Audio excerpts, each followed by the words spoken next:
Strong.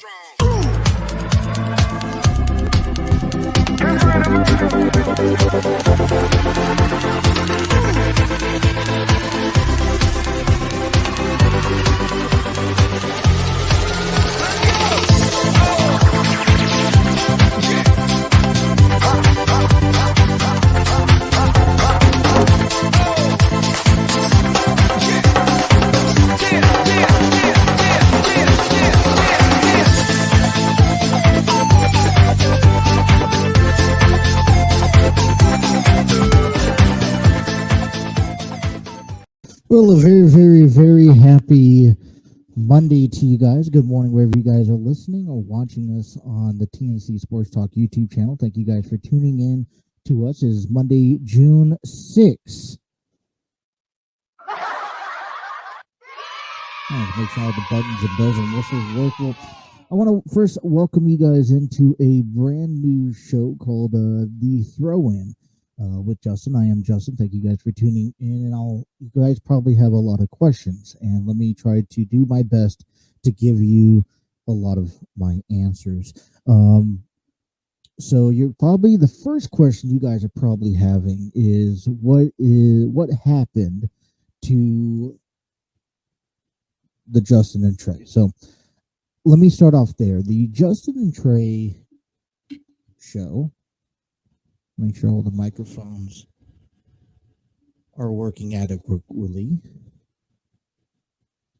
So the Justin and Trey show, okay, I'm going to give you an honest opinion. I'm not going to go into detail about it. You guys can learn and figure that stuff out later.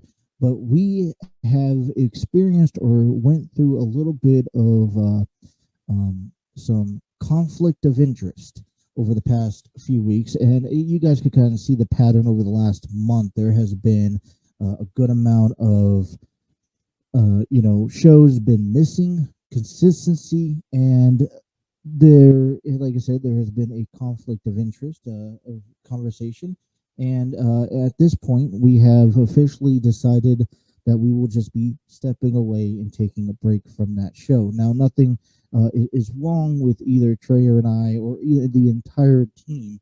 I want to make that apparent to everybody. All right, so hopefully it's just put on pause, and at some point, maybe later on this year, maybe later on this summer, we will see, and hopefully we will get the Justin and Trey right back up and running again, because I know you guys surely miss that show. If you guys are just tuning in, let us know how the audio goes here. I just kind of set myself up. I took my equipment down to NWF's a couple weekends ago to Revolution Rising, and I had I led Armchair Steve Barber from Armchair Booking Podcast that you could go check out on YouTube and audio streaming platforms. He borrowed some of my equipment and potentially to start to interview some of the females over at Revolution Rising. We ended up, both of us sponsored representatively matches at the event, and so I didn't really have any tables or anything put up, so I let him use some of my equipment. I thought it was a good idea. It didn't really work out in our favor, but that was fine. So this is actually the setup that we did in the morning. So I know back there also on the wall, you see the TNC Sports Talk back up, the jerseys back up. I'm going to start working on slowly building and putting stuff back up. I kind of want to take my time doing it, just kind of want to do a different design. I use a lot of those nail pins into the wall. Didn't want, a lot of people got on my case about why aren't you putting nail pins in autographs? So I agree with that. I will go ahead and slowly, like I said, just take my time with it, and I will slowly get all that stuff back up and running. So, but back to the conversation at hand, like I said, Justin and Trey have just taken a break. How long, I have no idea. They can't tell me. They asked for the timetable. The one thing that I will tell you, okay, and I want you guys to know this, maybe something that you guys can learn on a personal basis, because things don't always go as planned. All right. When you put on a show and you're at this level, you're producing the show, and you're doing this and you're doing that, sometimes it could get overwhelming if there's not proper communication. I've had my fair share, and I still have fair shares of improperly communicating. And what that leads into is exchanges of vocal expressions that just doesn't belong, doesn't make sense. So what I would tell you here is, at least on my end, my behalf, all right, everything is good on my end. I don't know about some of the other parties, and like I said, I'm not going to get too much into detail on that. But on my end, everything is good. There's no grudge. There's no hatred. There's no there's no disencouragement. There's no support. Unsupportive. So if that kind of puts sense, kind of just be patient with us, and we're hoping to get things up and running at later on this year. All right, so what do we have in store for you today? Well, you know what? Listen, first episode, there's a lot of things. It's been a few weeks since we've broke down the world of sports. We've had the Cincinnati Reds take on the Washington Nationals in a 4-game series. We had the NBA Finals going on between the Celtics and the Golden State Warriors. They just wrapped up a game last night. We'll get into details of that. We had the Hell in a Cell Premium Live on the Peacock last night. Got a chance to watch that. First time actually in a while that I got a chance to watch a lot of wrestling. We'll definitely cover high into that. What I just found out, something I'm going to share with you, Sportscadia put out 5 things that we need to look for that must happen this week in the WWE. So I have that. I will share that with you a little later on today. NHL Stanley Cup Finals are still going on today, so I'll give you a rundown, a break on that. In Your House Premium Live. There's a lot of stuff to talk about throughout this week. I want to get right down to last night's main event. Now, we come down to Hell in a Cell, and we'll get a chance to spend a segment or two on the Cincinnati Reds, get you guys updated on that. We'll get a chance to talk about some of the bigger stories going on in AEW. Like I said, if you guys are just tuning in, come into the chat, talk with us. Let us know what you guys think. But last night, I don't know how the story worked. Okay, maybe someone could fill in the position for me. But apparently, I read something yesterday morning when I woke up about the status of Cody Rhodes. I read the status of Cody Rhodes announced Saturday night on a live show that he was suffering a pectoral injury. More details disclosed during the kickoff. That apparently he injured or partially tore his pectoral muscle on Monday in a match. And then while he was working out on Sunday morning, apparently yesterday morning, he tore it right off the bone, from my understanding. If you guys have more information, please let me know. But that's from my understanding with that. And he decided that he was still going to compete in a Hell in a Cell match. And if you did not watch, I'll tell you, the one thing about the Hell in a Cell Premium Live is one thing that I don't understand is when you name a title Hell in a Cell or a stipulation, Extreme Rules, if you name it TLC, I'm not satisfied with just one match being that stipulation of that program. For example, Money in the Bank is coming up July 2nd, and I am expecting a male and a female Money in the Bank ladder match to take place. But when you have a stipulation, and this is just for coming from me, when you have a stipulation premiere live or pay-per-view called Hell in a Cell, where it's a enclosed cage, I expect or anticipate at least 2 matches for me. Now, the only match there was Cody Rhodes and Seth Rollins, Chapter 3, and we'll get into that in a moment.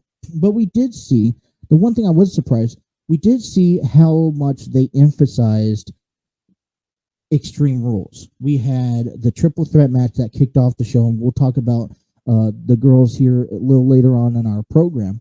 And they emphasized that this was not just your traditional triple threat match. This was a match that almost anything practically went, and it did. And then I was And Kurt, I was actually excited to see a no holds barred match. Which how often have you seen stipulations being promoted in the WWE as of late?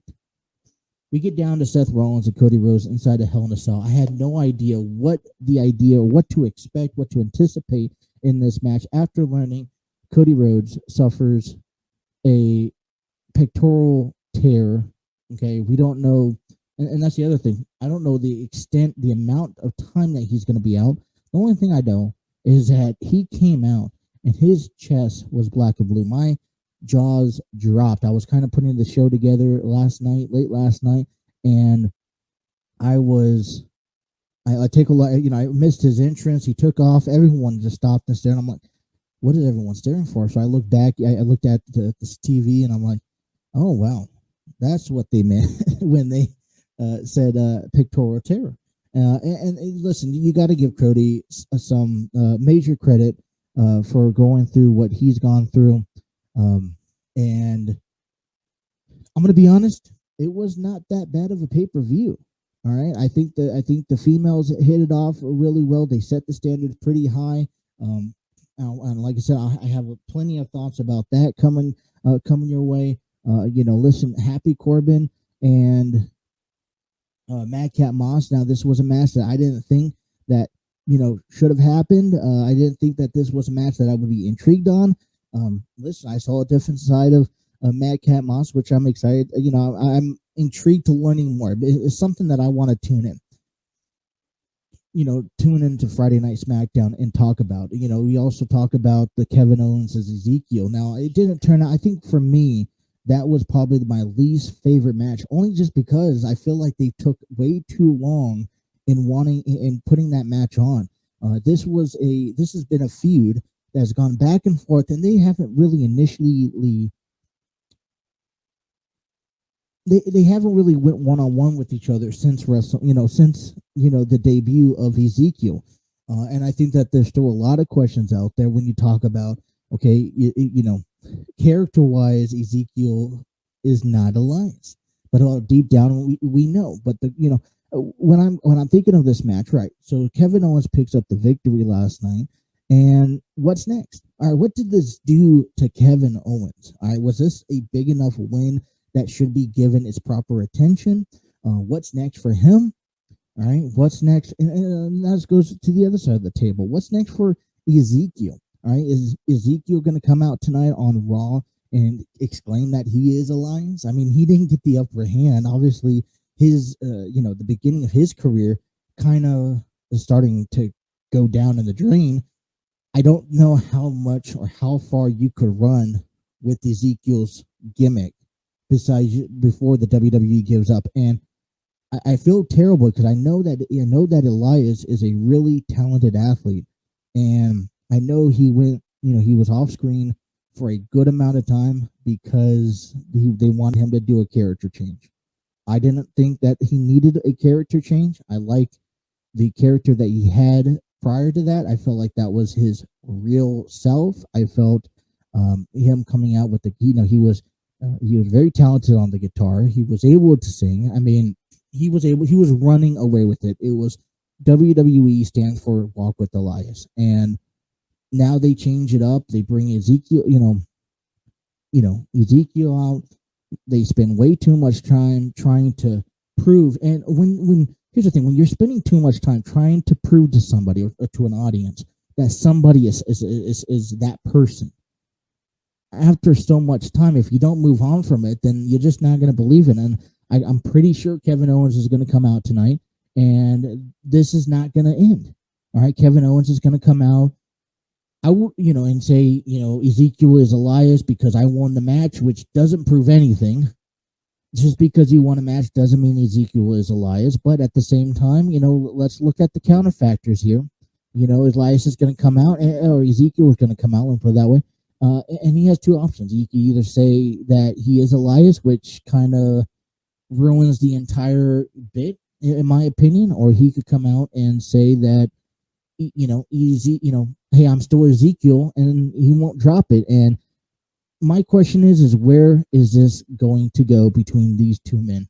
I don't see it going nowhere. Okay, this doesn't help. Kevin Owens had a match with Stone Cold Steve Austin back at WrestleMania. He moves in a 8-week time frame. He moves from Stone Cold Steve Austin. All right, probably one of the greatest moments in WrestleMania history, one of the greatest moments in Kevin Owens' career, to have that spotlight with with Stone Cold Steve Austin, to facing and trying to prove that Ezekiel is Elias. And just because you won your match does not necessarily mean that Ezekiel is Elias. Okay? And so what does that do for Kevin Owens? I want to know. Let me know down in the comments. What does that do for Kevin Owens? What does that do for Ezekiel? Where does Ezekiel go from here? All right, is every opponent going to be like Ezekiel is Elias until you prove otherwise? You know, one thing that did really trigger my attention last night, that the match actually did something for that person, was Bobby Lashley making that clear statement after beating Omos and MVP that he has his eyes set for the WWE Universal Unification Championship belt. Okay, great. We haven't seen Roman Reigns in 2 months. I wouldn't mind seeing Bobby Lashley back at it again, trying to get one of those titles.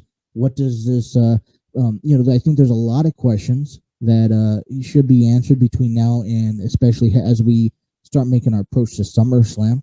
You think of Money in the Bank coming up next.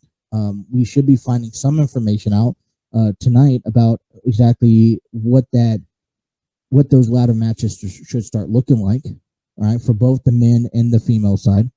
I'm also excited to hear. Hopefully, we can hear from Cody Rhodes. Hell in a Cell. I want to leave it at this before we cut to break. Hell in a Cell paid a lot of attention to the Raw. Back with when the brand was split. Okay, you had a Raw roster and a SmackDown roster. Last night they paid a lot of attention to Raw talent, and I wouldn't say that they won that right, but I will say that they did make a very big jump in approach, because now I'm intrigued to see the aftermath. See, last month at WrestleMania Backlash, and they don't really make this apparent, which premium lives are for which brands. And I remember when they first, back in 2016, and when they first decided that, hey, we're going to split the brand, and what we're going to do is that every other pay-per-view is going to go back and forth between Raw and SmackDown.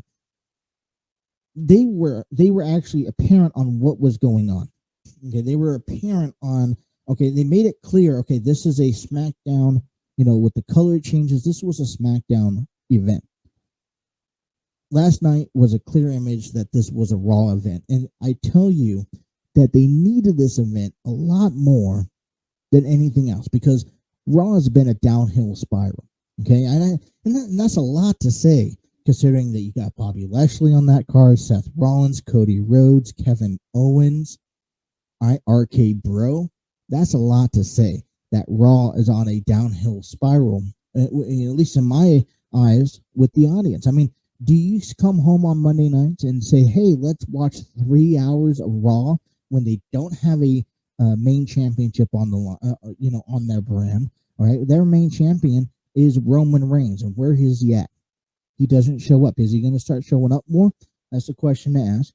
Okay, you get to see Edge, but Judgment Day is still forming. We'll talk about that a little later on in our program. You got Bobby Lashley that is working with Omos, so there's no big title picture. RK Bro dropped their title, so where's the tag team titles involvement? Hell in a Cell did something for Raw last night that now makes you want to tune in to Monday Night Raw and at least skimmer what is out there. But we're just getting warped up underway here on the TNC Sports Talk YouTube channel. Thank you guys for tuning in. I want to say good morning to Armchair Booking. All right. Like I said, we will be talking heavily about Hell in a Cell as we get ready for tonight on Monday Night Raw. What's the aftermath that holds. I also want to get into 5 things that must happen in the WWE this week. I'll go over them as well. We'll break down a little bit of the Cincinnati Reds and how they what they did over the weekend. As although they dropped the series to the Washington Nationals, Joey Votto did something very impressive. And I wouldn't call it very impressive, but if you're a baseball fan, you pay attention into that. NBA Finals are underway. The Boston Celtics and the Golden State Warriors are tied at 1 apiece. I'll give you the final scores up to that. We're taking you up until high noon here thank you guys for tuning in to the throw-in right here on the TNC Sports Talk YouTube channel.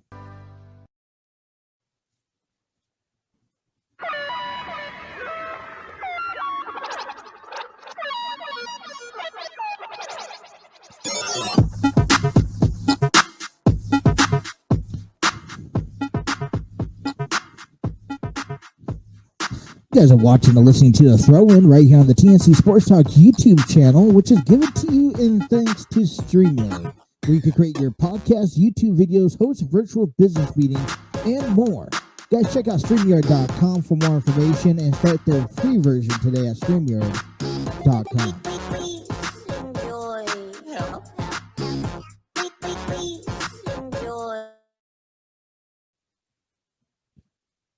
All right, welcome back.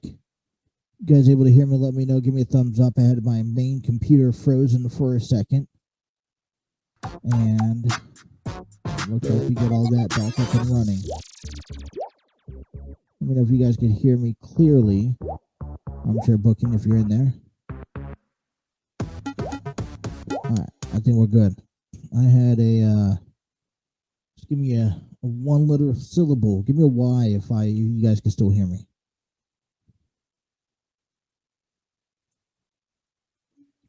All right, I'm gonna take that as a yes. I had my main computer over here. So this computer I have that you see in the background, this computer is kind of a full screen monitor, and I could go back and forth, and you'll see why later on in the program. All right, sounds good. Great, love to get that communication, that confirmation that I'm doing great. And then this computer kind of just froze for a second, so I was just like, all right, what's going on? Well, welcome back to the throw-in right here on the TNC Sports Talk YouTube channel. Like I mentioned earlier with you, Justin the Trey is currently taking a break. Nothing happened between Justin the Trey. Okay, we have decided that take some time, kind of regroup, kind of re-elaborate, and get Trey back on here at a later date, and hopefully that's sooner than later. Because I know you guys enjoy listening to them. But in the meantime, we're going to be starting early in the days. I know that this show is from 10 to noon, but you guys will actually be listening to us from 6 to 8 in the morning. I know. Let's wake up in the morning with the throw-in with Justin, and that's myself. I'll come to you on the weekdays, Monday through Fridays. Check it out on the TNC Sports Talk YouTube channel. You guys can also check out our podcast. Now, something that was interesting that we have sort of changed also, talking about our podcast, is that our podcast, when you download us on Spotify, Apple Podcasts, Google Podcasts, iHeartRadio, it used to say TNC Sports Talk. Well, you could actually, I changed that name because we went over to Spreaker, and starting this, the throw-in here, kind of changed, kind of altered to to Justin. So I changed it to Justin and Trey. So when you go on to your, Spotify, go on to your, iHeartRadio or wherever you guys listen to us at, you will see Justin and Trey on their own episodes, and then you're going to see the throw-in. So you guys can look up probably about 1 o'clock this afternoon. I'll post it up on YouTube. But when it gets posted on our social media accounts. Twitter, YouTube, Instagram. Be sure to throw in the throw-in. That's the name of today's show in the mornings, and we will get to that way you could download and take us on this every episode in the morning. You don't miss a single second of what we talk about. We talk about a lot of sports. Before we get into more wrestling talk, and yes, I'm not ignoring some of the big conversations coming out of AEW. There's 2 big topics coming out of AEW we'll talk about a little later on this morning here. Frank Gore this past week, and I don't know if you guys heard about that. I remember Frank Gore. He's a longtime San Francisco 49er running back. And he, towards the end of his career, he got traded to the Indianapolis Colts, or he became a free agent and signed with the Colts. And he kind of finished his career out playing days out with the Indianapolis Colts. Frank Gore was also a time period in my childhood, because he was a guy that was alongside Alex Smith, the quarterback, the guy who went to Kansas City, took them to the playoffs, went to Washington, had that big, scary injury that practically ended his career. But Frank Gore, for me, I grew up, and when my dad is a 49er fan. And, so I started watching the 49ers growing up, getting into high school, trying to find my own football team. The Chargers were crappy, so I was just like, you know what, I'm going to start. I started off with San Francisco. And I enjoyed watching Alex Smith and Frank Gore. To be honest, they reminded me of watching a Steve Young and a Jerry Rice in a caliber. I know that's way before my time frame, but I used to watch old videos with Steve Young, Jerry Rice, Joe Montana. How many times do I sit there and I watch the Joe Montana Super Bowl, run, last minute and a half of the game, running down the field at the Super Bowl against the Bengals, beating the Bengals. And the Bengals should have won that one. We had David Fulcher. He played during that game. We had him on earlier this year talking about that. So Frank Gore decides that he signed this past weekend. He signed a one-day contract with the San Francisco 49ers just so that he could officially retire as a 49er, where his long run of his career lasted. Interesting fact that I came up to on my Facebook this morning. Only two people in history of the NFL had more rushing yards than Frank Gore. Can you guys guess those names? Two people in history had more rushing yards than Frank Gore. I'll give you guys a second. Think about that. I'll tell you guys that here before we go to break. And I will tell you guys that. But I want you guys to leave a comment down below if you know that answer. All right. What we're looking for is two people in the history of the NFL that have more rushing yards than Frank Gore. I'm pretty sure you guys could get one. At least one. It was named after him. Anyway, we'll talk about that a little bit later.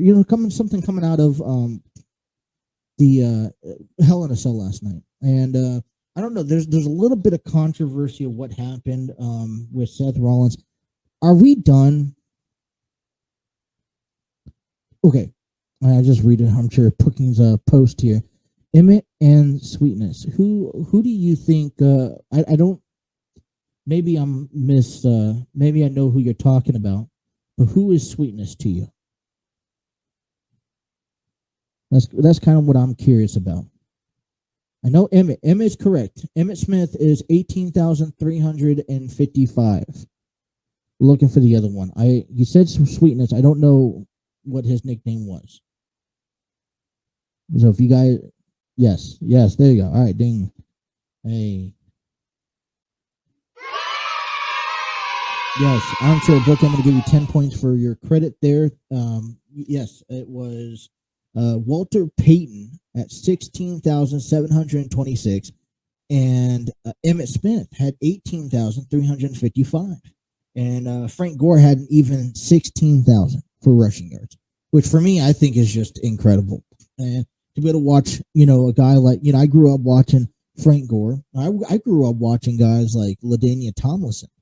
All right, that was the guy I grew up in my early days watching LT run all those yards. Then I go over and, it wasn't Terrell, T.O., or it wasn't Reggie Bush. It was LaDainian Tomlinson. And then for me, it was Frank Gore. And then, I loved watching, I still miss where Damian Williams is. Because and the only reason I throw that out there is because I used to play football with him. He was a senior at my freshman year, and we played together for one season. Thought that was pretty impressive. Anyways, so Frank Gore, thank you for the career that you have given us, and we hope that, for me, I consider him a Hall of Fame ballot. Now, listen, the one thing that you have to remember with the 49ers in that time period, I'm talking about like the 2000s to the 2010s, they had players. That, Alex Smith was a good quarterback. Frank Gore was a great running back.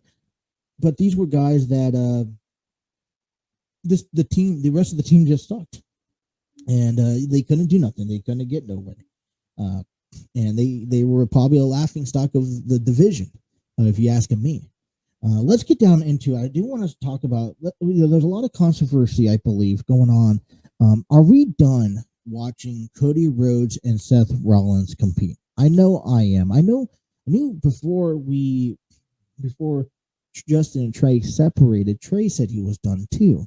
He was done after the first round, and so let's paint you the picture back to WrestleMania. Seth Rollins desperately wants a match at WrestleMania. Have that WrestleMania moment. Kevin Owens has that WrestleMania moment. Where is Seth Rollins' WrestleMania moment?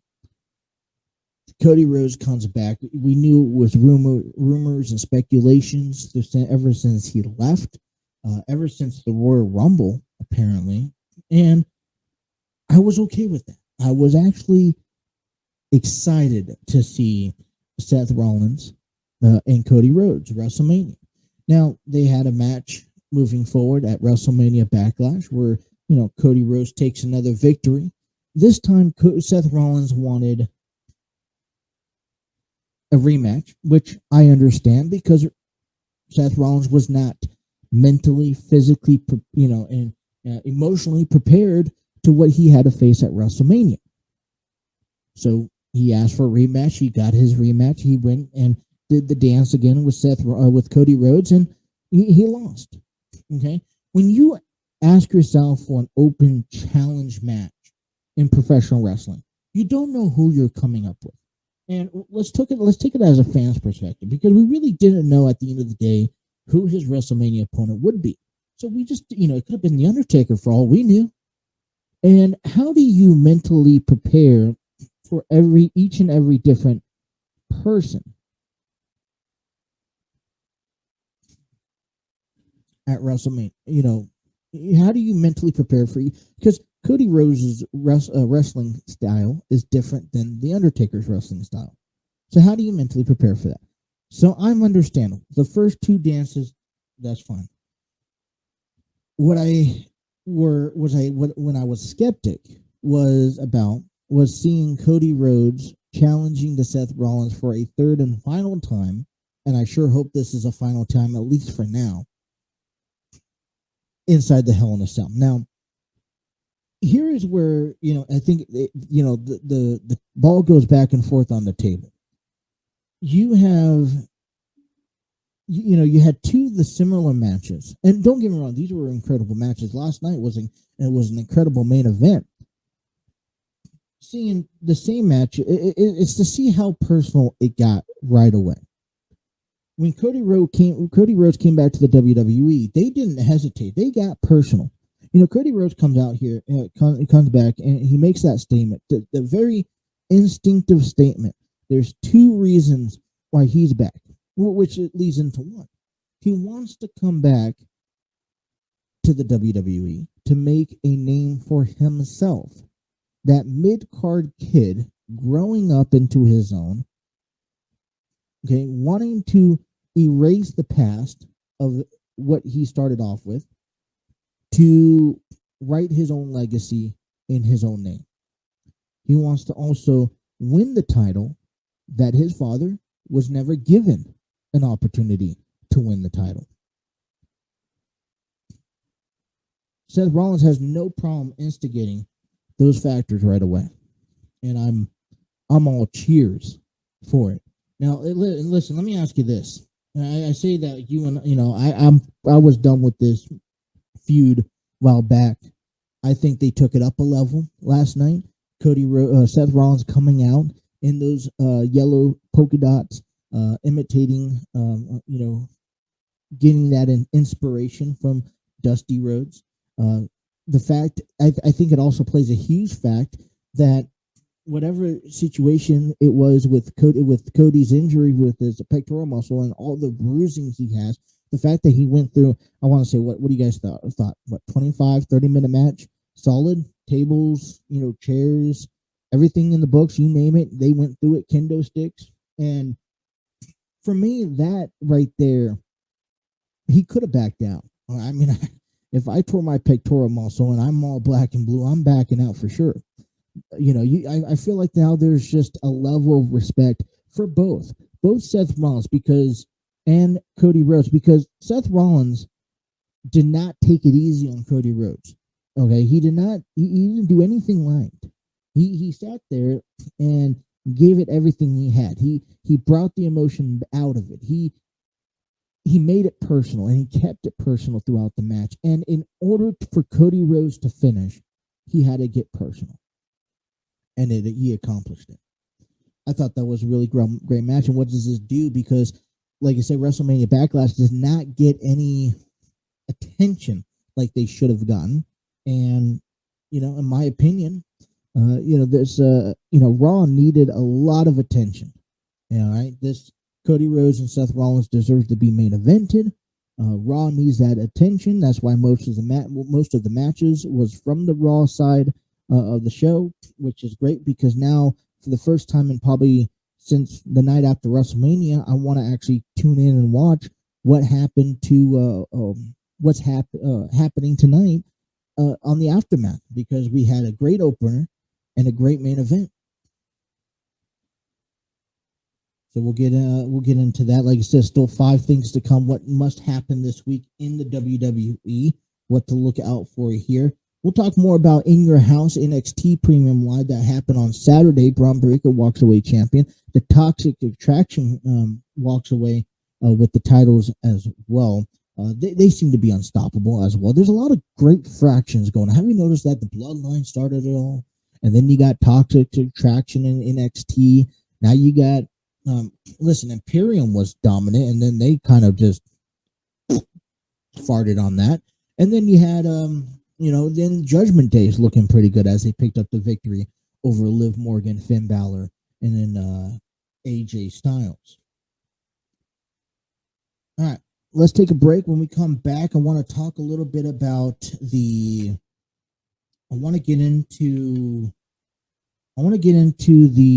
there's a couple. Let me get into some AEW style. What's going on over in AEW? Because has this now backlashed against Tony Khan? Listen, MJF pipe bomb, was it bigger than CM Punk's a decade ago? Will MJF get his release, or is this all part of the whole, storyline where you're going to make it personal with the owner of AEW? Or is this actually a real thing? Is MJF ready to leave AEW, or is this part of that story telling? And then listen, what happened to CM Punk? Listen, a slap in the face. Did CM Punk really deserve to be AEW champion? I don't think so. I'll explain why here as the throw-in continues on the TNC Sports Talk YouTube channel.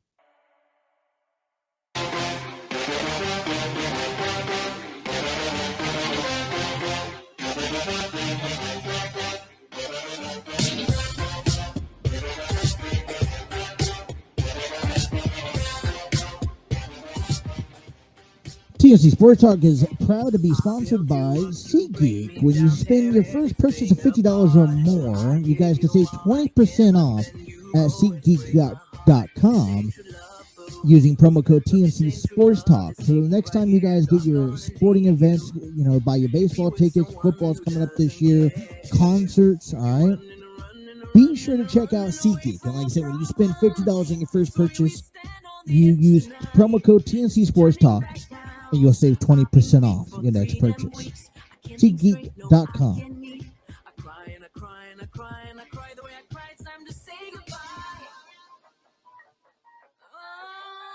I want to give a shout out to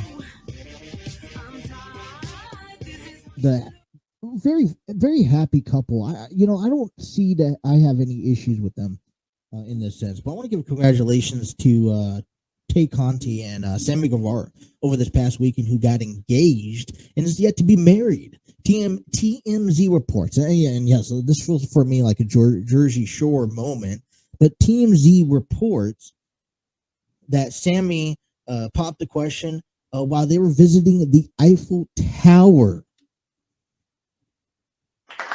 So And congratulations to Tay Conti and Sammy Guevara, who are just now newlyweds. Listen, and I'm going to see a lot of the first thing I popped up on this matter was the fact that I saw there was what was it?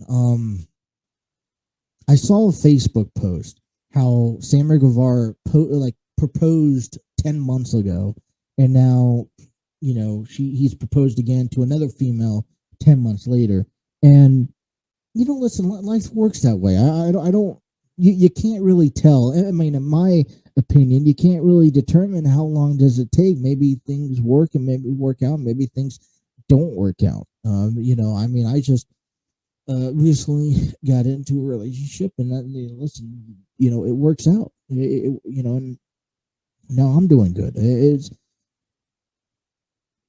I really feel that Tay Conti and Sammy Guevara, just watching them on TV, watching their chemistry, to see them on the off, I feel like they kind of fit that connection. They're big social media junkies. Like I said, they kind of rub off for me on like a little, like a Jersey Shore moment, if you know what I mean. A little TMZ. It's kind of ironic that TMZ reported this. But I'm happy for them. So I wish them the best, and hopefully things will work out. And the one thing that I will say is that I don't know about you. I have not really seen Sammy Guevara be a part of anything or really taken he dropped the title a couple months back, and ever since then I haven't really seen him in a lot of action on television. So I don't know if this relationship that he has with Tay Conti is getting in the way of his success, but I mean, he really jumped the bar pretty quick, and then he's right back down. All right, so over this past week, all right, I never questioned that the match between Hangman Adam Page and CM Punk was not going to be a great match, and I think a lot of people would say that. Would agree, okay, in saying maybe it was due for a title change. I didn't want a title change because I wasn't ready. First of all, I wasn't ready for Adam Page to be done holding that title. I was not. I wanted him to continue holding the AEW championship. I thought there was a little bit more. But at the same time, here's the thing. He's held it for 6 months. And the one thing that AEW is trying to establish is multiple faces of the company. And as we, got clarification a couple weeks ago by both Roger and by both Chris, okay, the face of the company is traditionally, whoever holds that title. Okay, and it's their responsibility. They're trusted by the company, but it's their responsibility to carry that title out with pride. And I 100% agree with that. Okay, I've came to the conclusion, to the acceptance that is understandable. Although I may not agree 100%, because I still feel that you can be the face of the company as long as you don't, even without a title around your waist. If Roman Reigns dropped that title this Friday on SmackDown, could Roman Reigns still be the face of the company? Of course, I feel like he's a bigger entity. When you start looking at places like AEW, I mean, if Kenny Omega didn't leave, or even Cody Rhodes, because I saw Cody Rhodes as the face of the company. If Cody Rhodes never left, if Kenny Omega didn't get hurt and had to be put on the shelf for a while, could you have seen them as the face of the company? Yes. Another person I'm thinking right away, Thunder Rosa, represented the company tremendously. Now, Dr. Britt Baker did a great job, tremendous job holding the AEW Women's Championship. But even when, and she was the women's face, but Thunder Rosa also carried that role, okay, before winning that championship. So I just wasn't ready for Hangman Adam Page to give up that title yet. At the same time, it's like, listen, you've been through, 2 death matches. You've had a match with Bryan Danielson, Adam Cole. You've had it against some incredible people. And moving forward, I felt I came to the conclusion that moving forward was best for business. Was it CM Punk's opinion to be the next person in line and having that title? I don't think so.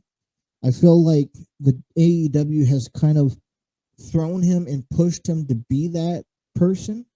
And my question to you is that has it backfired? Because as of this on Rampage, he has suffered an injury, has sustained an injury, and has to. So they're going to announce an interim. And this is kind of weird because for me, if you are sustaining an injury, and I have the article here. I'm going to read it. This was presented on June 4th, so back on Saturday. I'm going to read it to you guys. I want you to understand this. During AEW's live broadcast on Rampage in Ontario, sold out Toyota Arena, AEW World Champion CM Punk announced that due to an injury, he would be out of action indefinitely. However, he would not be relinquishing the AEW World Championship. Following this development, AEW's president and general manager Tony Khan has announced the AEW Interim World Champion Eliminator Series. Now, you guys got to help me through here. And this is something I'm going to be working with you because if you have a better knowledge than I do and a better understanding on how all this stuff really just processes, let me know. Okay? That Eliminator Series will begin on Wednesday at AEW's Dynamite on TBS. So, you're telling me that... what happened? I just had it. Hold on one second. You had it and then you lost it. There we go. So, all right. So you're telling me that CM Punk is injured. He cannot defend the title. We don't know the time frame on how long he's going to be out. Now, they say that he possibly will need surgery, which could be, and I heard this actually on the Bustin' Open podcast yesterday, or back on Saturday, that, listen, this could be 4 to 6 weeks. Could be 8 to 12 weeks. We don't know the timetable on this. So what AEW has decided to do is that, listen, we're not going to take the title away from him. Okay, which, and may call me a traditional person, but maybe I believe is that if you cannot defend that title within 30 days, and you're not, eligibly capable of medically capable of defending that title in 30 days, then you should be really, you should give it to somebody else. For me, it should either go back to Adam. It should go back to Adam Page. That's just my opinion. But let me read this. So this is how the Eliminator Series is going to work. An exciting battle royal featuring many of the top competitors in AEW, which will open the broadcast of AEW Dynamite live on Wednesday, June 8th, from the Cable Damer Arena in Independence. Is it Minnesota or Montana? I don't know. Whatever MO is, I don't know my states. With the winner advancing to compete in the main event. All right, so they're going to kick off Dynamite Wednesday night with a battle royal. And the winner of that is going to compete in the main event. All right. Now, I don't know, does Hangman Adam Page get an opportunity at this battle royal? Here's where it gets more interesting to me, because he was the last person who lost he was the guy who lost the title. Does he get his rematch at least? I find it interesting how far they go to this level. The same night, okay, in the main event. So the winner of this battle royal will face, okay, in the same night in the main event. That same night, the winner of the battle royal will meet the former AEW World Champion and number 1 ranked Jon Moxley. So, okay, I'm assuming because Jon Moxley is ranked number 1. So why is Jon Moxley ranked number 1? That's my question. If Hangman Adam Page lost the title back at Double or Nothing, so CM Punk was ranked number 1. That's why he got a number 1 contender spot against Hangman Adam Page, right? So if CM Punk won, don't they just switch roles as of late? No? Does Hangman go back down? Okay, I don't know. So the winner of the battle royal will go face the number one ranked, I guess the next person in line. So John Moxley in an eliminator match in the main event of Dynamite. The winner will advance to compete for the interim AEW World Championship at Forbidden Door on June 26th. Live and sold out from the United Center in Chicago, Illinois. So they're going to be in Chicago. So you got to not only win a battle royal, you got to face John Moxley, and if you can accomplish those two items, that will qualify you to have an opportunity to compete for the AEW World Championship. Okay, making sense here. Meanwhile, on June 12th at New Japan's Pro Wrestling, okay, well now somehow we're getting New Japan Pro Wrestling involved. All right, maybe this is that Forbidden Door for a moment, just to make them feel special and included. An event from the historic Osaka Hall, highly decorated New Japan Pro Wrestling stars and a longtime rivalry, Hiroshi Tanahashi and Hiroki Goto, and I apologize if I butcher those names, will face off in an eliminator match for the interim AEW World Championship. All right, so New Japan has two wrestlers, Hiroshi and Hiroki, that will be facing off on June 12th at New Japan. Okay, and the winner of that will be advancing to the Forbidden Door on the 26th. All right, so you're going to get someone from New Japan and someone from AEW.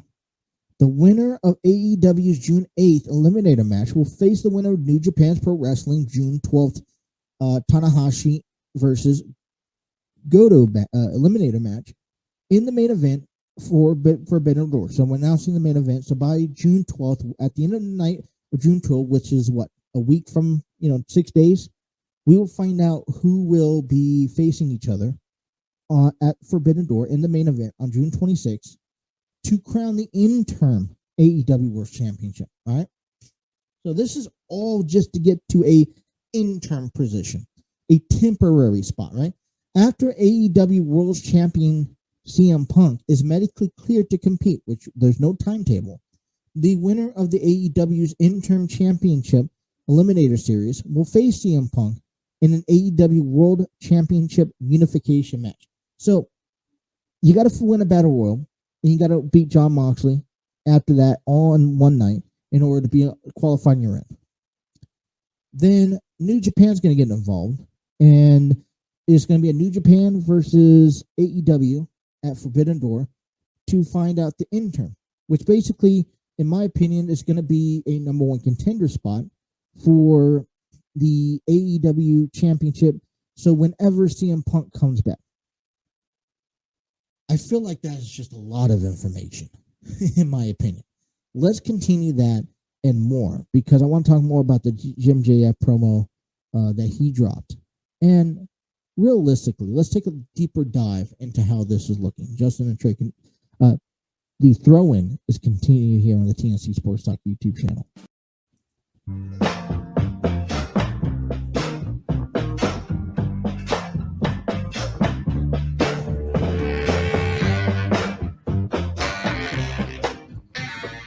All right, hour number 2, I want to give a shout out to Epic Dimmis Sound. Discover your world-class artists, composers, and bands. Find the perfect soundtrack and give your social media accounts the music that they deserve. EpicDemicSound.com is a royalty-free music link. For more information, check out EpicDemicSound.com.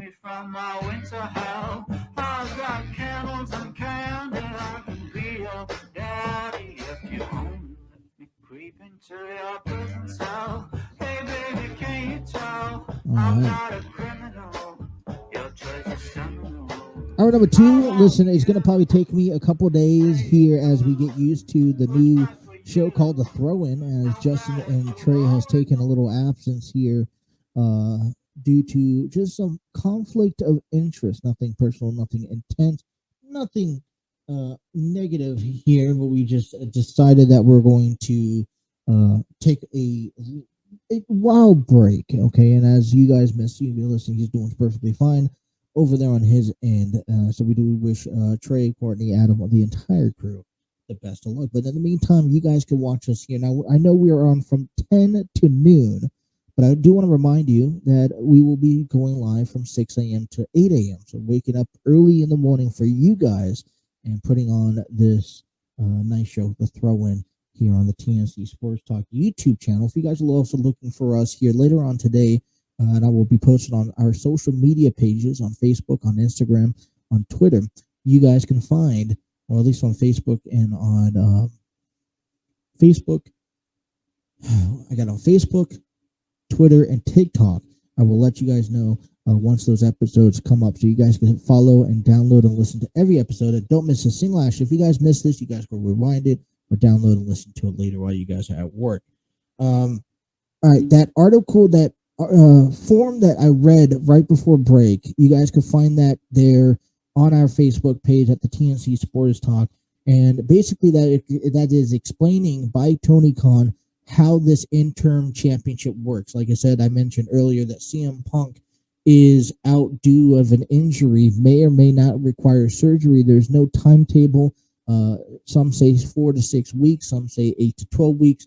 There is no certainty on how long he's going to be out. So basically, a recap of what's going to happen and how this is going to happen is that this Wednesday on Dynamite, you will find that there will be a Battle Royal to start off the night, followed by the main event. The winner of the Battle Royal will be facing Jon Moxley. And the winner of that will go on to Forbidden Door on the 26th to face the winner of the Hiroshi and Hiroki match on New Japan Pro Wrestling on the 12th. So June 12th, they in New Japan Pro Wrestling will have their qualifying match. And then, like I said, check out for Dynamite tonight. So by next week, when we come on the air, I want to say in 6 days on next week, let me get the calendar up.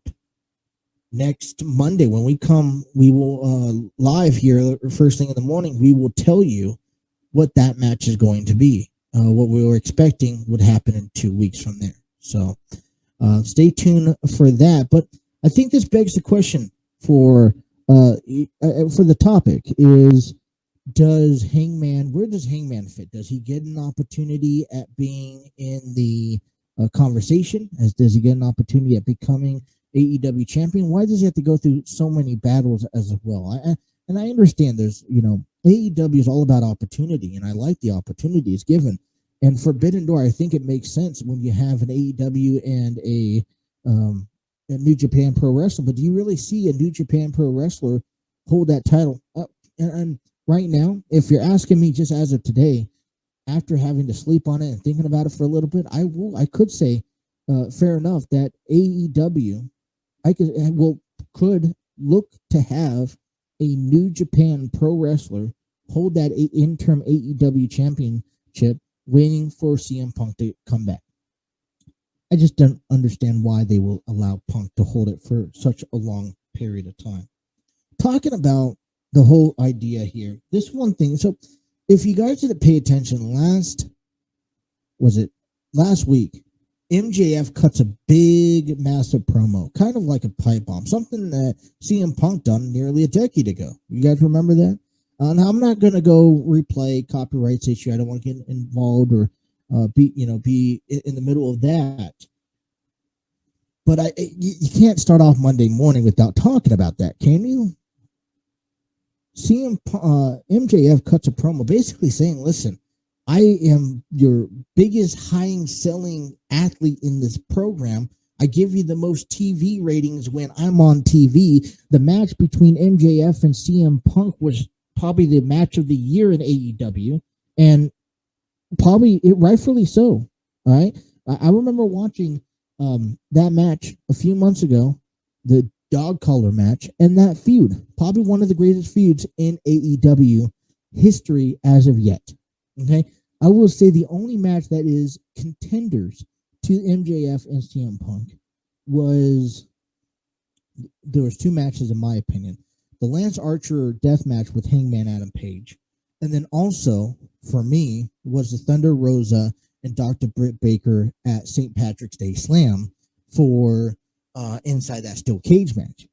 For me, those are the two matches that were contenderized. But this is, MJF and CM Punk has one of the great matches.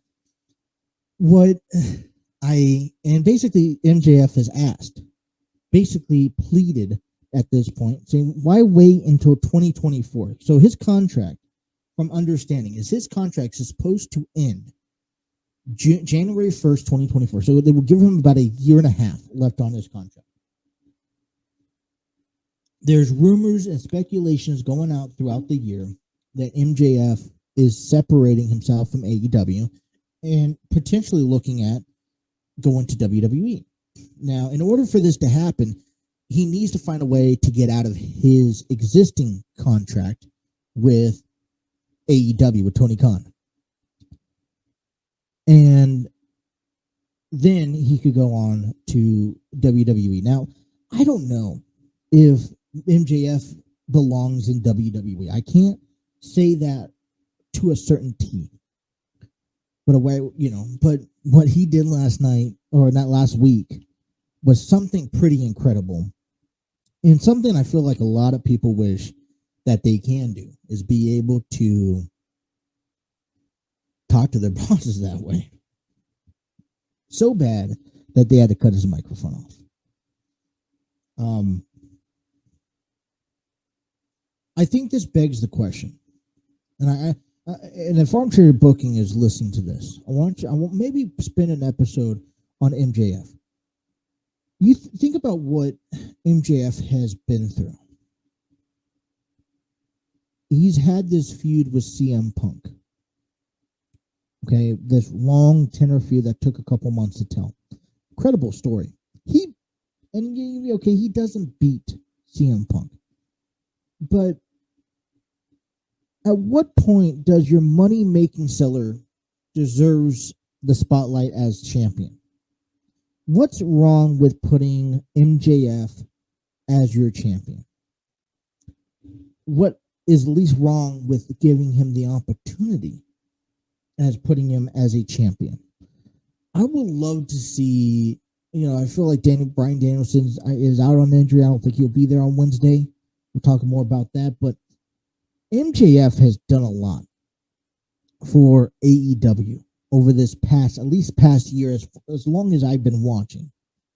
And I assure you, when I watch AEW, one of the very few people that I tune in for is because of MJF. And I mean, listen, I'm not saying that. Listen, he definitely has the mic skills. I'm not saying that I'm not the best, that he's not the best in the world. But you know what? He gravitates my attention. I'm pretty sure I'm not the only one that he gravitates attention to. When you know that MJF is going to be on AEW, you watch. When he came, ever since that promo that he did that Thanksgiving weekend against CM Punk, remember that pipe bomb that he gave? Every week when I hear about MJF being on AEW in a match, in a promo cut, he has something that very few athletes have, where he could come out and he could entertain you on the microphone. He has you on the edge of your seat each and every week with that microphone, because you just don't know what he's going to say next. They let him speak his mind. He's able to do it very clearly, too. For being, 26, 27 years old, he's a very young guy. He has a great future ahead of him. So what is he missing? Does he not have the in-ring ability? He has the look. He has the microphone skills. Because he's not a face? Is it because he's not a baby face? Is it because he, is AEW scared of giving him that title, giving him that run? I mean, they're letting him go out there and speak their minds.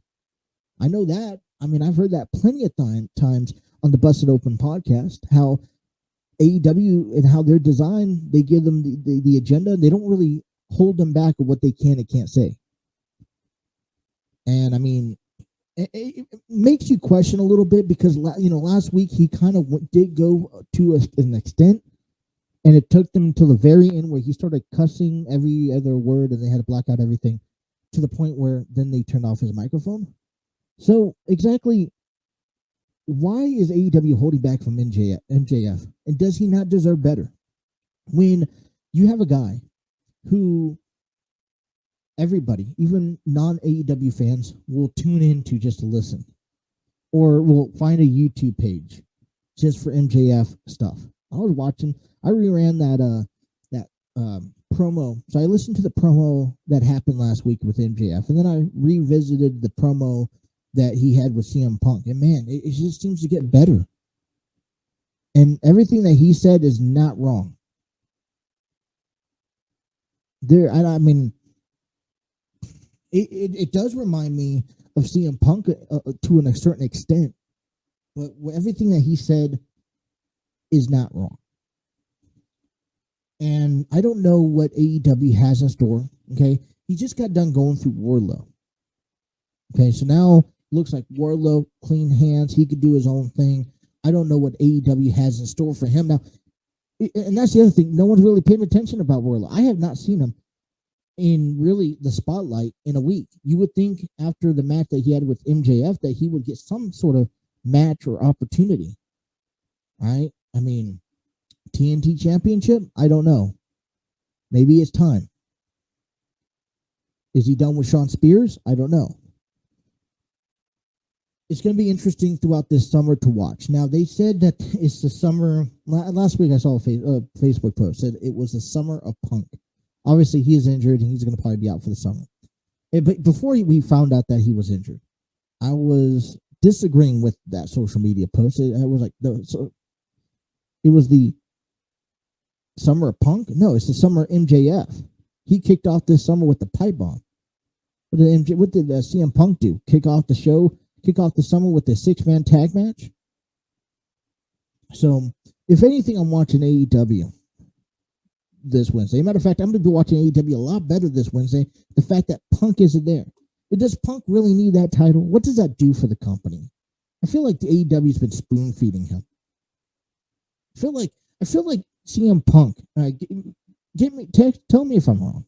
I may be wrong, but I feel like CM Punk is the John Cena of AEW, where he comes in and he's been given this platform on a silver platter. All right, here, take it. I'll give you this, this, and this. Make you happiest man in the world. And screw everyone else. MJF earned it. Wardlow earns a main title shot. Hangman Page shouldn't have lost it, in my opinion. Where's Bryan Danielson? Where's Jon Moxley? Jon Moxley, come on. Look what Jon Moxley had to do. And the fact that Jon Moxley took the audacity to walk away from the company to seek attention and help that he desperately needed. And then he had to come back in and crawl and fight his way back to rank number 1, while CM Punk, he gets to keep that title around his waist. While as far as we know, we don't know how long he's going to be out. I hope they put the title on New Japan Pro Wrestling. And I hope, okay, I swear, karma comes back around. I hope that they put the title on a New Japan Pro Wrestling. Because I think that would be nice. Okay, at the Forbidden Door. Put the title on New Japan. Have that synced up for a couple months. And I hope on January 27th, there's an MRI or an X-ray that comes back for CM Punk that says you have to have surgery and you're going to be out for 6 months. I hope. Maybe I'm just in a hatred mood of CM Punk today. I mean, please testify if I'm wrong. All right. I want to talk a little bit about, give you guys a Cincinnati Reds recap as they faced the Washington Nationals this past weekend in a 4-game series. I want to give you a update in the NBA Finals as well as in the NHL Stanley Cup. Joey Votto, okay, the Reds didn't do that well this week, and I'll explain why. It's kind of sad to be honest, and I'll explain that here after our break. But Joey Votto made some impressive, interesting, has really entertained us in that fact. He's made some franchise history over this past. As a matter of fact, yesterday that we'll talk about. We'll get you ready for the next series that the Reds coming up.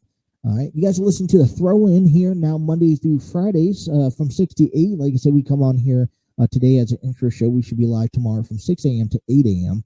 You guys listen to the throw-in right here on the TNC Sports Talk YouTube channel.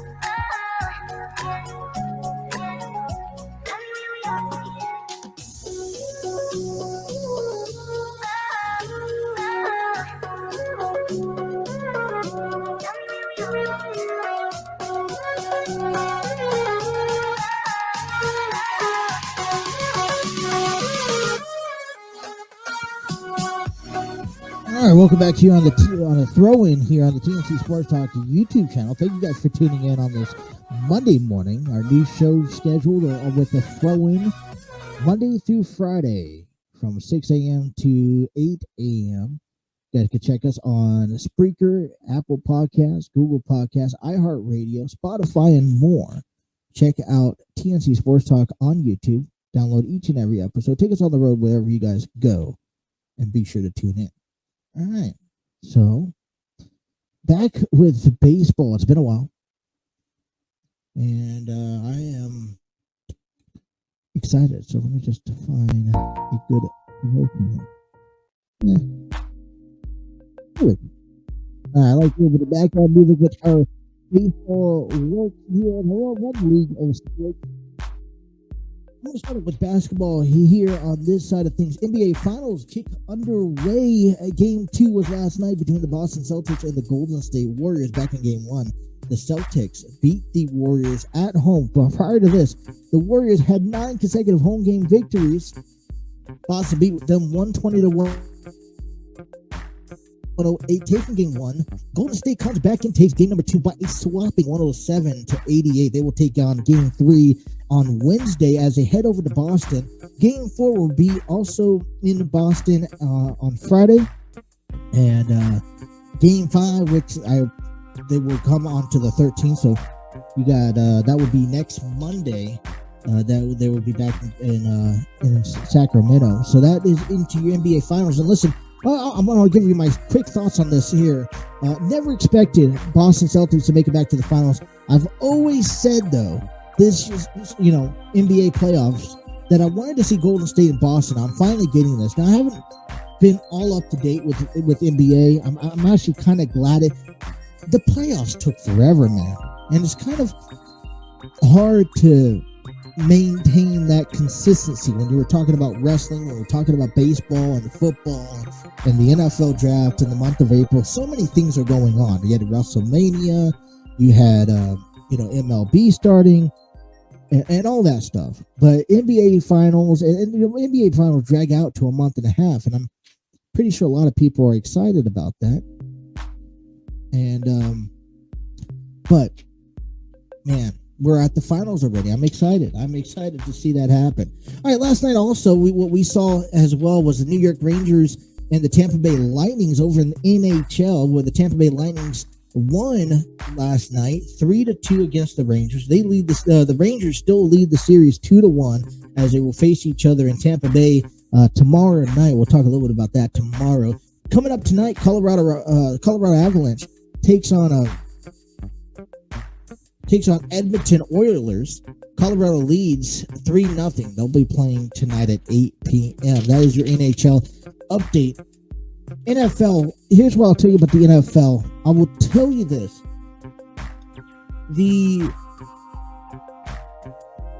I will find out a date, but I want to go through each and every division in each and every league. Okay, and kind of give you a rundown on my prediction, their schedule, and all that stuff.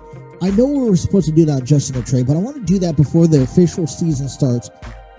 I want to time it up just right. So give me a couple weeks. I will figure that in. Now, talking about our schedule here and the throw-in in our new show, Monday through Fridays. I will not be here this Friday because I have an early morning doctor's appointment trying to get me back to work, hopefully by next week. So I just want to keep that out. So we will be Monday through Thursday. We'll have Friday off. 3-day weekend. Enjoy yourself. We'll be back on the 13th. I want to let you guys know ahead of time on that.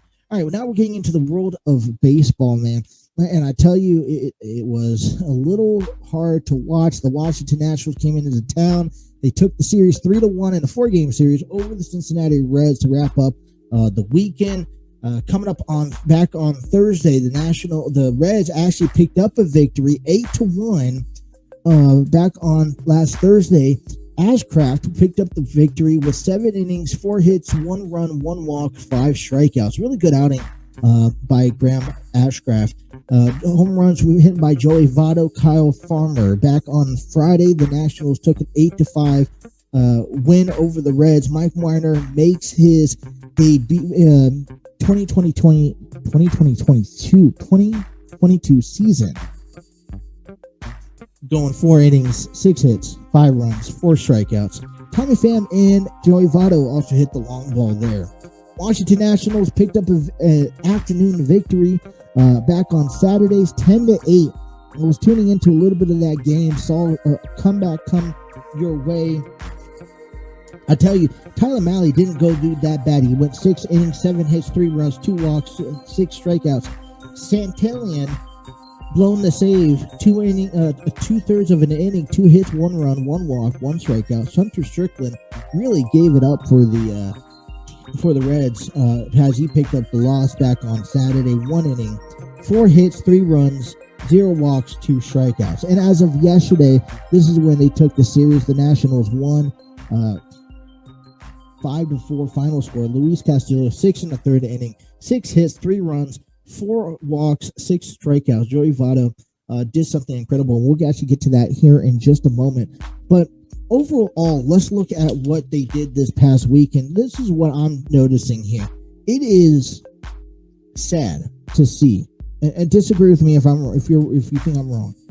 You're starting your top 3 guys in your starting rotation. For me, Mike Minor, who made his debut, is a season debut. Going 4 innings, I understand where that leads, okay? You can expect him to come in to the first game of this season and pitch, 6, 7, 8 shutout innings. I mean, he gave up 5 runs, which isn't terrible, all right? But then you're not even consistent out of a guy like Tyler Mahle, who's only gone 6 innings. Now, 6, 7 innings, in my opinion, are good innings. Now, Luis Castillo, Tyler Mahle, listen, they've given up about 6, 7 hits each, 3 runs each. But then, once again, they go back down to their bullpen. I mean, look at Saturday. When you take a look at Saturday's game, Santillan, Hunter Strickland, giving up a combination of 4 runs out of the 10 in the bullpen, and Cincinnati picked up 8. So, it doesn't look good there, okay? I really feel like how the Reds season is going on this year.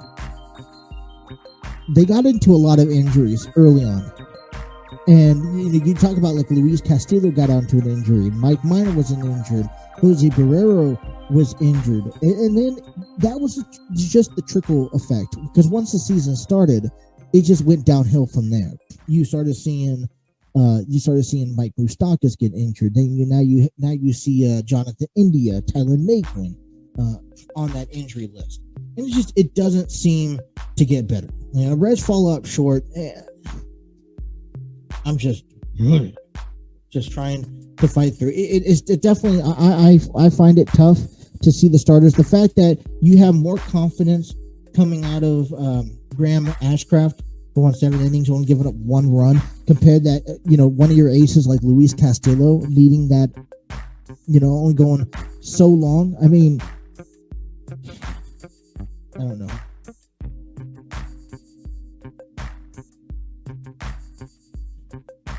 You try to find some positive things out there. You see Mike Minor, okay? Here's another thing I saw. So yesterday morning, I saw this. Vladimir Gutierrez was placed on the 15-day DL due to a right forearm strain. Here's the reason. Here's what he said. He felt that his arm was way too tight. I mean, he was pitching. He made his last start back a week ago, and then he had to go an outing 2 days after that. So he started about a week. He had his last start. 2 days later, he had to go work out of the bullpen. Then 2 more days he had to work out of the bullpen. There is a significant difference in mindset and in preparation that you have to take into consideration, right? As when you are a pitcher, between going from a starting pitcher who probably has to throw another 50 to 60 pitches before the game to a bullpen guy where you can go relax. It's a different mindset. And when you get done starting a game, no matter how many outings you go, no matter how many pitches you throw in the game, there's a reason why you get 5 days of rest. 2 days of ice, 2 days of warmth, 1 day to recoup. You can't expect your starting pitchers to go back and forth between the bullpen. And listen, I mean, we obviously know what Hunter Strickland and Centellian can't do. They give up runs, blown saves all the time. You wonder why this isn't a good ball club. It's not because you're starting pitchers, because, I mean, I just got done seeing Luis Castillo only giving up 3 runs in 6 innings. It's not terrible. Mike Minor, 4 innings, 5 runs. Okay, but that's given the first outing. 7 innings, 1 run. 6 innings, 3 runs with Tyler Mahle. And now accommodate those 2 walks. Accommodate Luis Castillo's 4 walks. I mean, players are just being hit, pitch selective, at the plate discipline. You wonder why a guy like Vladimir Gutierrez, he actually provides a lot of stamina. I mean, in 8 starts, he's 1 for 6, 7.161 ERA in 10 games. Remember, he had his rookie debut last year. Here's the thing with also pitchers and players. You put them at the major league level, they're going to excel to some point. Then you have to drop them back down to get built back up again. Where has Vladimir Gutierrez? I feel like he's been overworked this season already. And that's what you expected when you had guys such as Luis Castillo, you had Mike Minor down, you had some of your bullpen guys, TJ Antone, he's out for the season. You've had a lot of these guys, a lot of these young guys, Hunter Green, Vladimir Gutierrez, okay, Nick Lodolu, who's also on the DL. All right, he's supposed to be back. He's had back trouble. We'll get to him in a second. So when you expect a lot out of these guys, they get hurt. All right, we're in June. They pitch for 2 months. As these guys who started the season off of the DL come make their way back, like Castillo and Minor, and hopefully Barrero comes back here soon. You're going to see some of these other guys who's been overworked trying to keep the season going. But Vladimir Gutierrez was put down on the DL yesterday. We have Jared Solomon, 3rd time up this season. Right-handed pitcher. His ERA is 3.86 with 5 games, 4 2/3 of an inning. Doesn't look so good, but maybe more repetition. I'm trying to stay positive here. Nick Lodolu is still out. He's expected to come back later this month. He's also did he pitched back on, he did a bullpen session back on Saturday. He did about 30 to 35 pitches. He says he's feeling better. He says another one's going to be live batting practice, and that's going to either be on Tuesday, probably tomorrow. And hopefully that's either going to be here or out in Arizona at their facility. Hopefully it's out in Cincinnati. I mean, they're going to kick off a 4-game series against the Diamondbacks. And hopefully by the end of the week, if not beginning next week, he can start next week's series. Tyler Naquin's Jake Fraley is also out. He has a right knee inflammation and left big toe. So 2 for 1 there. That's another hurt. He's going to be out for a while because he's walking around in the boot. Also, Tyler Naquin, Jonathan India, Lucas Sim, Donovan Solano, all being out right now as expected. We don't know when their comebacks are. Key guys, Naquin, India, Solano. You wonder why the Reds are in last place. Jose Barrero, he started back in May, in the middle of May, his AAA. He's batting .294, a double home run. They're kind of what they're doing for Jose Barrero. I'm expected to see him up by mid-July because they're trying to give him and trying to create a spring training atmosphere for him. Right? He never really got that to take off because he had to have surgery. So they're giving him that spring training down. Don't rush him. I mean, the season's not going the way they want. All right, let's talk about what happened against the Nationals yesterday, because although the Reds had they fell short to the Nationals 3-1. Okay, basically they got swept over the weekend. Something incredible happened yesterday, and I know we don't talk about a lot of this, but how often do you think about it? But Joey Votto made franchise history. He stands alone officially in second place with 442 doubles on Sunday's game. He stands alone in franchise history. There's only two other players that's really between him. All right, so as of before yesterday's game, Joey Votto and Barry Larkin was tied at 441 doubles. And extra bases are a big deal, and he could get an extra base, and that's incredible. You think about the years that Joey Votto played for the Cincinnati Reds and how uncommon it is for a one player to stay with the organization for practically their entire team, career. Think about Brandon Phillips, who's 9th on the top 10 list of this double list. He's with 311. This was a guy who, I thought Brandon Phillips was going to stay a Cincinnati Red his entire career. And then they shipped him off. He went to Boston, a couple other teams, and he retired. All right. But, Joey Votto now stands alone. Now, I don't think he's going to be able to bypass Pete Rose. He's going to probably need another 10 years on his career. Maybe that's possible. But Pete Rose sits at 601. And then let's just look at this list. You kind of forget just the history that the Reds have. You have Barry Larkin, 441. Johnny Bench, 381. Tony Perez, 339. All right, Frank Robinson, 318. Bid McPhee with 303. So, congratulations to Joey Votto. Celebrate that. Breaking records. When you're at the end of your career and you've done something right, you get your names on those lists. And I don't see anybody breaking that record anytime soon. So, Joey Votto stands alone in second place as the most doubles in Cincinnati Reds franchise history. The Reds are getting ready to set off their schedule here against the Arizona Diamondbacks. Arizona Diamondbacks coming to town tonight for Game 1. Madison Bumgarner will be on the mound. He's 2 for 4 with a 3.31 ERA, taking on Hunter Green, who's 2 for 7 in a 6.19 ERA. Yeah, I'll tell you this, though. Don't underestimate Madison Bumgarner. I feel like ever since he left the San Francisco Giants, he has not been the same pitcher, okay? Now, he's still a dangerous pitcher, but I just don't hold too tightly on him. Arizona comes into this series here, all right, 26-29 as the Reds sit at 18-35. Hunter Green, had he lost his last outing against Boston back on last Wednesday, went 3 2/3 of an inning, 6 hits, 4 runs, 8 strikeouts against Boston in a 1-7 loss. All right. Over this past weekend, Milwaukee Brewers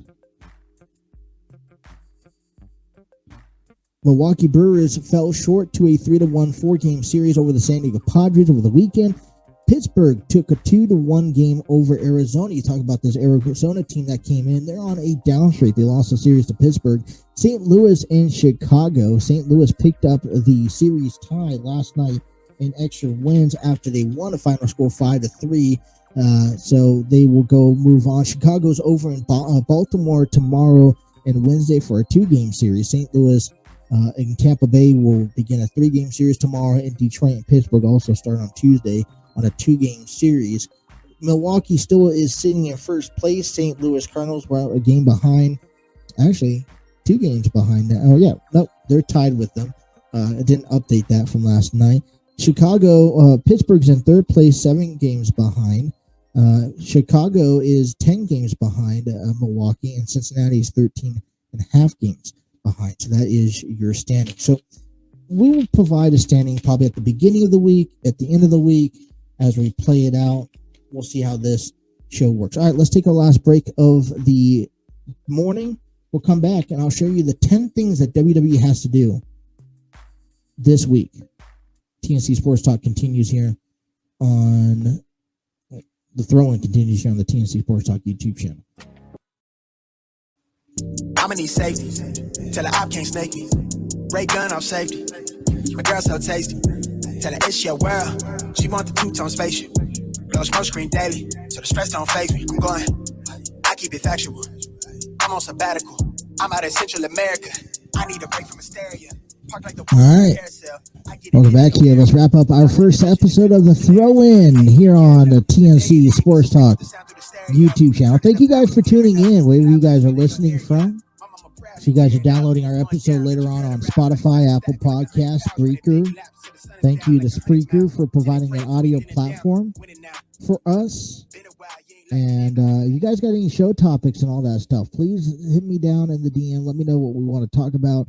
I'll do my best to give you guys sports updates. I have not covered everything inside Hell in a Cell, and that's designed because I want to kind of break down more individual topics. There's a lot that I need to cover, need to go over. It's been a while.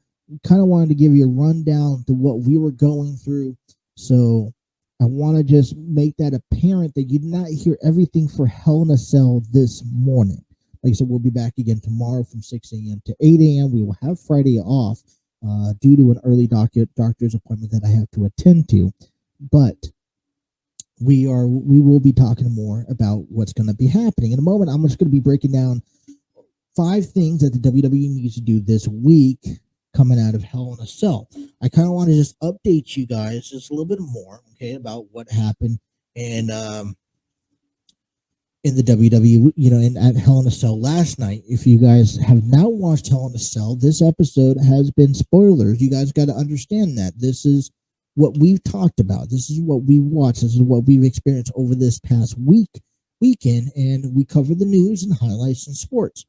So if you guys don't want to know what happened on this show, don't want to know what happened over the weekend, then be sure to hit pause, come back, and tune into it when you guys are available.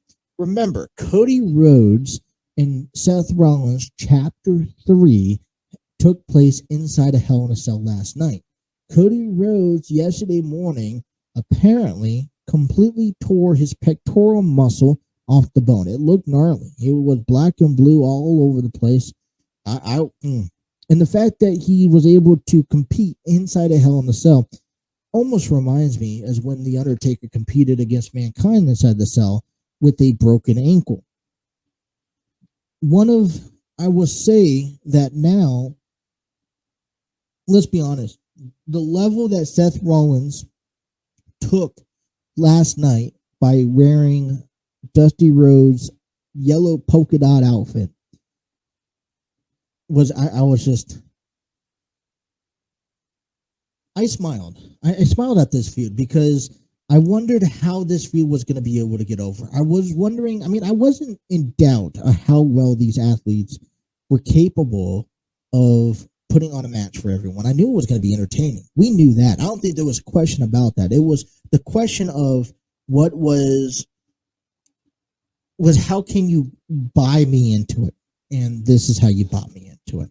Now, I would like to see this feud move on, and I would like to see Cody Rhodes do something. Now, obviously, I'm assuming that he will not be in action for quite some time. Not quite some time, probably a couple of weeks at least, while he tries to recover. He just went through Hell in a Cell with a clean torn pectoral muscle. So I don't know what that's going to require. And it completely sucks because a lot of people are getting hurt. You see Matt Cardona out, Bryan Danielson's out of action for a while. You don't know what this, there's just a couple other things that you get worried about. As good as the main event was, I can't not sit there and emphasize and praise the way that the night started off with the triple threat match between Asuka, Becky Lynch, and Bianca Belair for the Raw Women's Championship. Now, here's the thing. I was told all weekend long through social media and through others that this match needed to be a triple threat match, that all three women would do magic in the ring. Well, they didn't do less, they did more than magic in the ring. They set the standard for a pay-per-view that had potential to be on the back end burner. Because let's face it, Theory and Ali was not a money-making opportunity. Madcap Moss and Happy Corbin, I didn't know what direction that went through. And listen, the fact it was a no holds barred, and they actually took it to that limit. All right, sweet revenge. Okay, we'll talk more about that later this week, though. The other thing I wanted to also point out, Bobby Lashley and Omos. Did you guys not see that match?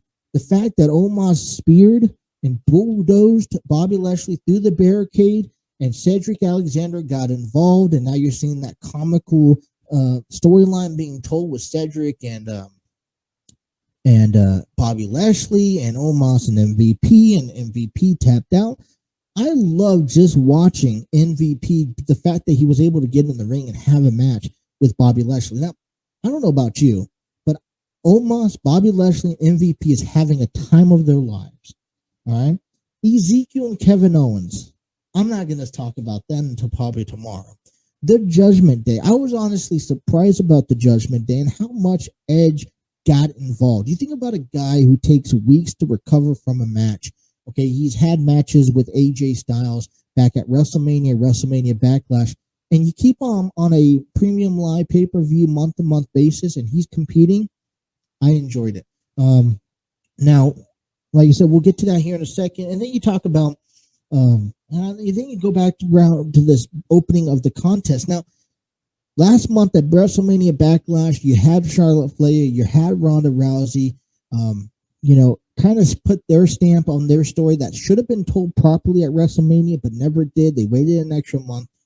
I will say this about the women's match. What I liked about this is that Becky Lynch Bianca Belair did not pin Becky Lynch. Okay, it keeps that feud going, and it keeps Asuka somewhat involved. It's the only thing that I really liked. Now, as much as these three women did a tremendous job in the ring, I really do believe that I would like to see a authentic one-on-one match, no outside interference, no stipulation, one-on-one for the Raw Women's Championship between Asuka and Bianca Belair. Because when I saw them in the ring last night, they were incredible. Okay? I honestly, though, feel that this will make a big circle at SummerSlam this year. I believe, and I would like to see, and let me know what you guys think, Bianca Belair and Becky Lynch for the Raw Women's Championship at SummerSlam. You got to remember, it was Bianca Belair and it was Sasha Banks that was supposed to do battle at SummerSlam last year, but instead we saw Becky Lynch made her return, and when we saw her made her return, she beat Bianca Belair in 26 seconds. That's what I would like to see. Now, before the end of the show, like I said, I wanted to get to coming into Raw tonight, because now what I like so much about Hell in a Cell is maybe wanting to find out. What I want to know is what's next. What does this feud lie between Becky, Asuka, and Bianca?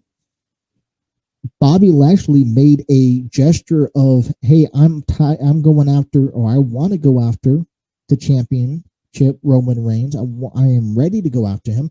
And after beating Omos and MVP on a 2-on-1, don't you feel like he should be the one? And it's interesting because he's teasing that when we kind of already we're predicting people like Riddle and Randy Orton, and guys like that and Drew McIntyre for the next couple of months.